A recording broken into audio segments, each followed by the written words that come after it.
Мына кукуруза чайы ағзаны қалай тазалайды, соған осындай бір эксперимент жасағымыз келіп тұр. Ол үшін бірінші біз ағзамызды ылайлап алайық.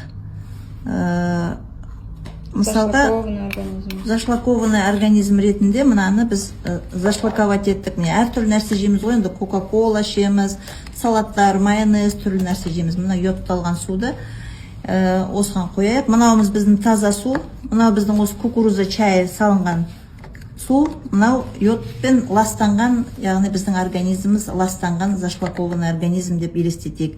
Енді қараңыздар, мынау біздің бауырымыз, мейлі бүйрегіміз болсын, осы біздің мынау зашлакованный неде жатыр.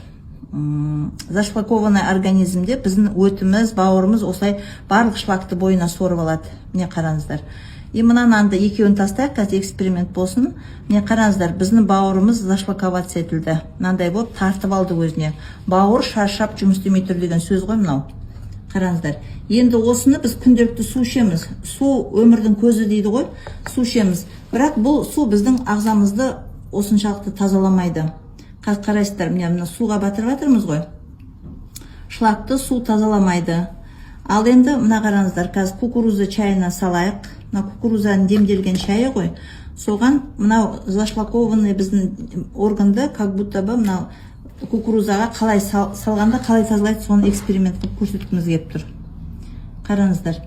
Міне, уже суға салған нанның түрін қараңыздар. Кукуруза чайына салынған нанның түрін қараңыздар. Уже организмдегі мынау бойындағы бүкіл шлактарды мынау кукуруза чайы өзіне сорып алып жатыр. Шығарып жатыр, выводит, былайша айтқанда, выводит, көрдіңіздер ме? Ал мынау біздің жай суға салынған нанымыз сол күйі тұр, көрдіңіздер ме? Қалай болды, солай тұр. Ал біздің кукуруза чайын қайта-қайта іше беріңіздер, демдеп, сіздің бүйректеріңіз, бауырларыңыз мынандай болып, тап-таза болып изначальный формасына келеді. Осылай кукуруза чайын ішіп, өздеріңіздің бауыр, өт, бүйрек, барлық ағзаларыңызды тап-таза етіп алуға болады. Сонда организм жеңілдейді. Мынау әлі тұр, көрдіңіздер ме? Міне, сондықтан сіздерге осы кукуруза чайын ішуге кеңес береміз.